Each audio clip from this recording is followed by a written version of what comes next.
जी students, आप देखें ये आपके सामने है रियोस्टेट। तो जैसा कि लिखा है स्लाइडिंग रियोस्टेट है। ये 200 ओम इसकी रेजिस्टेंस है और इसमें ये वाली जो वायर है ना, वायर इस पे लपेटी हुई है, यानी वाउंड की हुई है। तो इस ये वायर इस सिलेंडर पे लपेटी हुई है। ये सिलेंडर इंसुलेटर इंसुलेटर होता है, यानी प्लास्टिक का बना है या गत्ते का बना हुआ होता है, यानी कार्ड का बना हुआ होता है। और ये जो वायर है ये मैंगनीन वायर होती है। और मैंगनीन एक अलाय होता है जिसमें डिफरेंट एलिमेंट्स होते हैं, यानी दो मेन होते हैं। नाम के जैसे पता चला ना, मैंगनीन, एक मैंगनीज होगा और एक निकल होगा।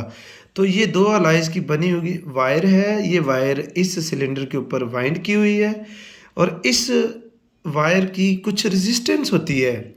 तो देखें ये कितनी लंबी वायर है, यहाँ से लेके ये यहाँ तक वाइंड की हुई है और उस वायर का एक सिरा इस टर्मिनल के साथ अटैच किया हुआ है और दूसरा उसका जो एंड है वो इस टर्मिनल से अटैच है।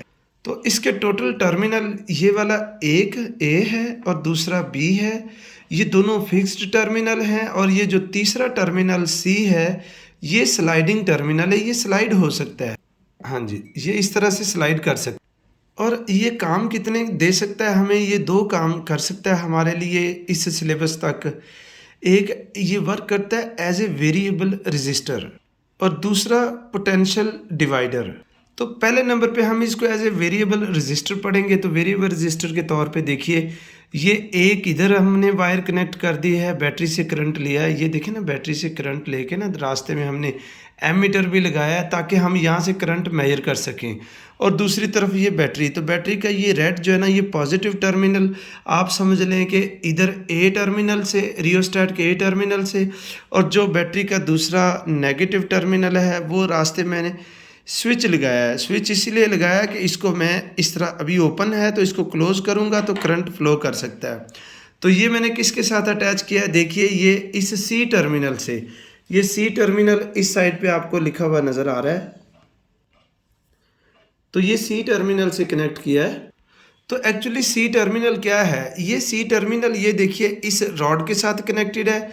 तो ये यही है सी टर्मिनल, स्लाइडिंग टर्मिनल जी। अब इसकी रेजिस्टेंस तो फिक्स्ड है ना, ये ए और बी की, लेकिन हम as a variable resistor use कर रहे हैं। तो वेरिएबल रजिस्टर जब यूज़ करते हैं ना, तो ए और सी टर्मिनल यूज़ करते हैं।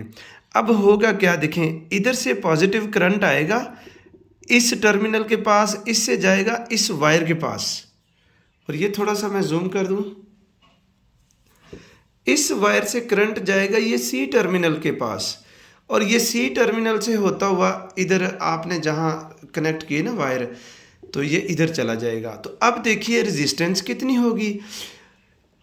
सिर्फ रेजिस्टेंस यहाँ से लेके यहाँ तक वायर की जितनी रेजिस्टेंस है ना, इस वक्त रियोस्टेट की इतनी ही रेजिस्टेंस है, यानी बहुत कम रेजिस्टेंस है, क्योंकि ये मैंगनीन वायर यहाँ से लेके यहाँ तक स्मॉल पोर्शन है, इसलिए इसकी रेजिस्टेंस भी स्मॉल ही होगी।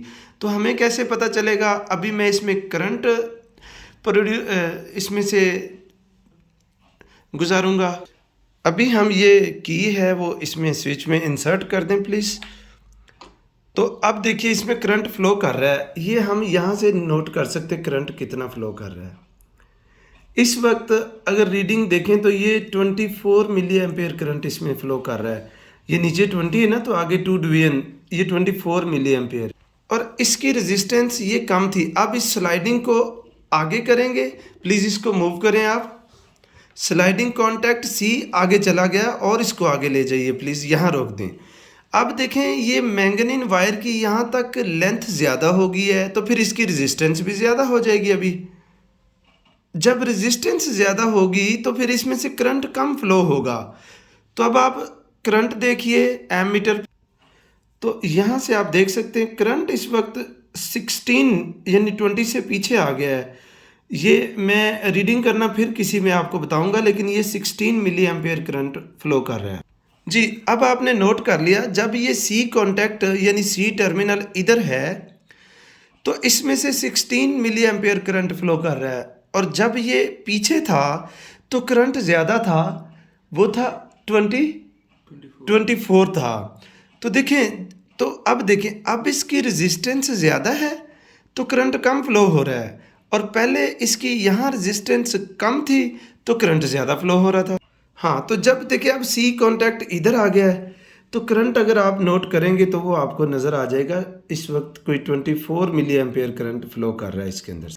जी, तो फाइनल अब आपने क्या देखा कि इसका अगर इस रियोस्टेट को as a variable resistor use करना था तो ए और सी टर्मिनल यूज़ करते थे, और इस स्लाइडिंग कॉन्टैक्ट को जैसे आप इधर को बी की तरफ लेके जाते हैं, इसकी रेजिस्टेंस, रियोस्टेट की रेजिस्टेंस इंक्रीज़ होती है, और जब इसकी रेजिस्टेंस इंक्रीज़ होगी तो करंट इसमें से कम फ्लो करेगा। जी स्टूडेंट्स, इसको अब as a potential divider use करेंगे। जब पोटेंशियल डिवाइडर यूज़ करना है ना, तो ये वाला रेड टर्मिनल उधर ए पे ही यूज़ करना है, आपने कनेक्ट करना है, और अब सी इस वक्त नहीं, आपने जो बैटरी है वो इस बी टर्मिनल से कनेक्ट कर देनी है। तो अब आपने क्या किया, ए और बी को एक पोटेंशियल दे दिया आपने, और वो कितना है वो पीछे से मेजर करेंगे, यानी ये जो हमने वोल्ट मीटर रखा हुआ है। तो अब देखिए पोटेंशियल डिफरेंस हमने ए और बी को दे दिया, ये नीचे वाली रीडिंग करेंगे तो ये 2.7 है इस वक्त का पोटेंशियल डिफरेंस। यानी फिर आप देखें, ए और बी को हमने 2.7 का पोटेंशियल डिफरेंस अप्लाई कर दिया है, और इसका सिंपल मीनिंग ये है कि ये ए और बी टर्मिनल का पोटेंशियल डिफरेंस इस वक्त है 2.7 वोल्ट्स। तो आपने जो पोटेंशियल डिवाइड करना है ना, वो यहाँ होगा। अब आप इस सी टर्मिनल से और इस बी टर्मिनल, इन दोनों को ज्वाइन करके रास्ते में कोई भी चीज़ लगा के यहाँ से जितना पोटेंशियल चाहें वो मिल सकता है। जितना मीन कितना, जो 2.7 है ना, जो ए और बी का है, 2.7 से कम कोई भी वैल्यू, यानी सी टर्मिनल और बी टर्मिनल को यूज़ करके आप कोई भी पोटेंशियल डिफरेंस की वैल्यू ले सकते हैं जो 2.7 से कम ही होगी। जी देखें, अब हमने क्या किया, वोल्ट मीटर को इस बी टर्मिनल और सी टर्मिनल से कनेक्ट किया है, और ये क्यों किया है, सिर्फ आपको दिखाने के लिए कि यहाँ देखना पोटेंशियल की वैल्यू कोई भी ले सकते हैं, और ये डिपेंड करेगा देखें इसके ऊपर सी कॉन्टैक्ट पे। देखें अब ये देखें, सी जो है ना, ये इधर से आके यहाँ टच कर रहा है, हम सी को ए के साथ ही टच कर देंगे, फिर क्या होगा, ए और सी का पोटेंशियल सेम होगा।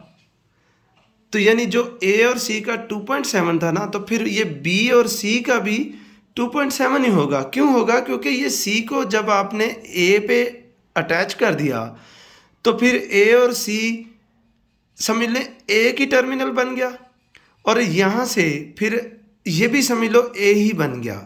तो ए और बी का पोटेंशियल वही होगा 2.7। ये ज़रा करके दिखाना, पता नहीं सही बता, सही है, हाँ सही है, हाँ।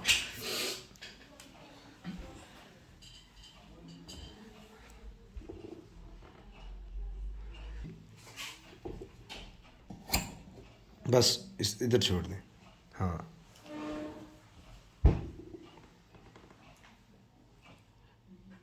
हाँ जी, ये देखें, अब सी बी के और ज़्यादा करीब आ गया। जैसे सी बी के करीब आएगा ना, यानी ये करीब करीब है, तो इनका पोटेंशियल डिफरेंस भी कम हो जाएगा। अब देखिए इसका पोटेंशियल डिफरेंस 0.4 आ रहा है, मीन और डिक्रीज़ हो गया। तो पता चल गया हमें ये कंफर्म। हाँ जी सॉरी, पता नहीं वीडियो पहले रिकॉर्ड हुई या नहीं। ये देखें, ए और बी को फिक्स्ड वोल्टेज दी, और फिर बी और सी से वेरिएबल वोल्टेज ले ली, यानी वोल्टेज कम या ज़्यादा, यानी इधर से बी सी से चेंज कर सकते हैं। हाँ जी, अभी एक चीज़ नोट करें, करंट कितना फ्लो हो रहा था तो वो V ओवर R हम करके करंट फाइंड कर सकते हैं। तो वोल्टेज अभी आपको पता है, हमने A और B को 2.7 दिया था और उसकी टोटल रेजिस्टेंस 200 ओम थी। इसको डिवाइड किया तो आता है 13.5 मिली एम्पेयर, और ये करंट इसमें से फ्लो कर रहा था। और इधर से भी तकरीबन उतनी वैल्यू, थोड़ी कम आ रही है जो हमारी कैलकुलेटेड वैल्यूज़ है ना, तो थोड़ी बहुत डिफरेंस आए। ये वैसे 12 शो कर रहा है, लेकिन हमने जो किया है वो 13.5 किया है। तो देखें अब ये जो बी सी का जो पोटेंशियल डिफरेंस है ना, वो इसी करंट को मल्टीप्लाई करेंगे ये आर से। तो ये आर क्या है, ये भी रेजिस्टेंस है। ये रेजिस्टेंस इतनी वायर की है, जो सी और बी के दरमियान वायर है ना, इसकी रेजिस्टेंस को स्मॉल आर से शो किया, और ये जो पूरी रेजिस्टेंस है ना पूरी वायर की इधर तक, उसको कैपिटल आर से शो कर रहे हैं। तो ये देखें, तो आई की जगह वी ओवर आर लगाया, तो वी बी सी यानी बी सी में जो पोटेंशियल डिफरेंस है उसका formula V over R multiply R है। तो आप आर को चाहे दोनों को रेशो बना लें, तो इधर वी, तो यानी बी सी का जो पोटेंशियल डिफरेंस है ना इस रेशो पे भी डिपेंड करता है, स्मॉल आर और कैपिटल आर, और जो वोल्टेज हमने ए और बी को दी है, इन दोनों इस रेशो को और पोटेंशियल डिफरेंस को मल्टीप्लाई करेंगे, तो आपके पास क्या आ जाएगी, वी बी सी आ जाएगी।